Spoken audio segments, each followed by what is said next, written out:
தலைவியோட கல்யாணத்துல போயிட்டு நல்லா வெயிட்டா சாப்பிடலாம். சாப்பாடு இருக்கு இல்லையோ, அங்க போனோம்னா தாண்டி ஆட்டோ இருக்கு. போறோம், தாண்டி ஆடுறோம். தலைவியோட கல்யாணத்துக்கு நாங்களாம் ரெடி ஆயிட்டோம். Let's go. போயிட்டு கல்யாணத்துல மீட் பண்றோம். அதுக்கு முன்னாடி இங்க ஒருத்தரை பாக்கணும். எல்லாம் மாசா இருக்காரு. அவரோட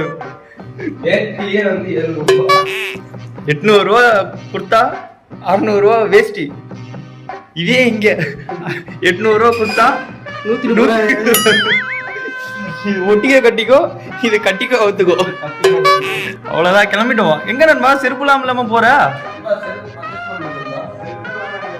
அவ்வளவுதான், பர்ச்சேஸ்லாம் முடிச்சிட்டான்னு பார்த்தா இன்னும் பர்ச்சேஸ்ன்றான். என்னதான் பண்ண போறான்னு தெரியல.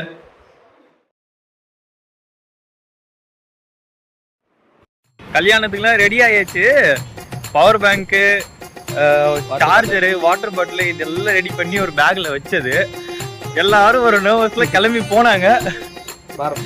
மறந்துட்டோம் பேக, ரூம்லயே மறந்துட்டோம். இந்த பேக் எடுத்துட்டு திரும்ப போனோம். இன்னும் என்ன மறக்க போறோமோ தெரியல. ஆரம்பமே அமர்க்கலமா இருக்கு. பாக்கலாம் இன்னும் என்ன நடக்குதுன்னு. பாம்பு நினைச்ச நண்பா, அதை பார்த்துட்டு எங்க நண்பர் இன்னும் செருப்பு வாங்கல. செருப்பு வாங்குறதுக்காண்டி இப்ப வெறுங்காலோட ஓடிட்டு இருக்காரு. அவ்வளவுதான், பயங்கரமா ஆடி.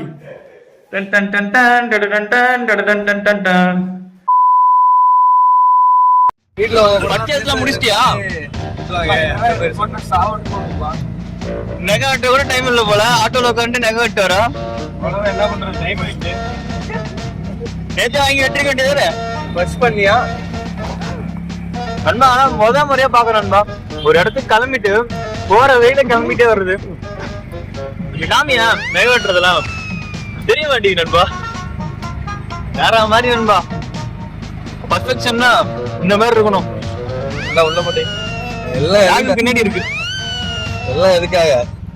எல்லாம் அங்க போய் ஏதாவது பொண்ணை கரெக்ட் பண்றது, போயிட்டு வர கீஸை கரெக்ட் பண்றதுக்காக. நண்பா கரெக்டா தூக்குறோம். அவ்வளவுதான் விடு. ஆட்டோல 2 இடம் பின்னாடி இருக்கு, அதையும் காமிச்சிரு. வரும்போது இந்த 2 இடத்தையும் ஃபில் பண்ணி கூட்டு வர போறாங்க. டார்கெட். எங்க ஆட்டோ டிரைவர் என்னன்னா, ஆட்டோ நடு ரோட்ல விட்டுட்டு கிட்டத்தட்ட 10 நிமிஷமா அங்க நின்று பேசின்னு இருக்காரு. நடு ரோட்ல ஆட்டோ நிக்குது.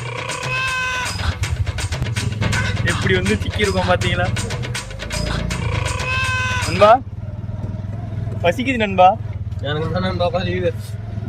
விடு, தலைவியோட கல்யாணத்துல போயிட்டு நல்லா வெயிட்டா சாப்பிடலாம். சாப்பாடு கிடையாதா?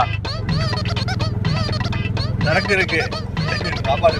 எனக்கு நண்பா நமக்குலாம் என்ன பண்றது? என்ன பண்ண சாப்பாடு இல்லாம? உண்மையிலே சாப்பாடு கிடையாதா? இருக்கு நண்பா. சாப்பாடு இல்லாம எப்படா கல்யாணம் நடத்தாடா?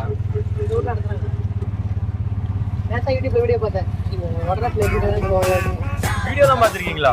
சாப்பாடு இருக்கு இல்லையோ, அங்க போனோம்னா தாண்டி ஆட்டோ இருக்கு. எல்லாம் நேற்று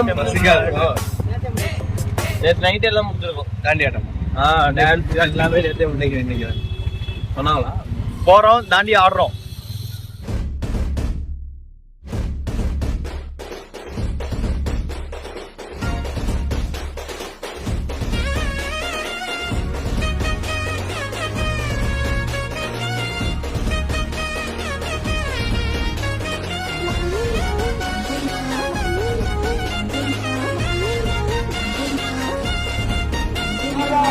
ரொம்ப நேரமா புரியாத பாஷையில ஏதோ பேசிட்டு இருந்தாங்க. வடநாட்டு கல்யாணம்னா நம்மளுக்கு என்ன புரியவா போகுது?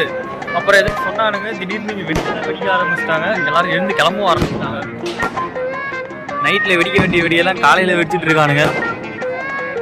இடமே சிம்பிளா கொடுத்துருக்காங்க, ரொம்ப சிம்பிளா கொடுத்துருக்காங்க.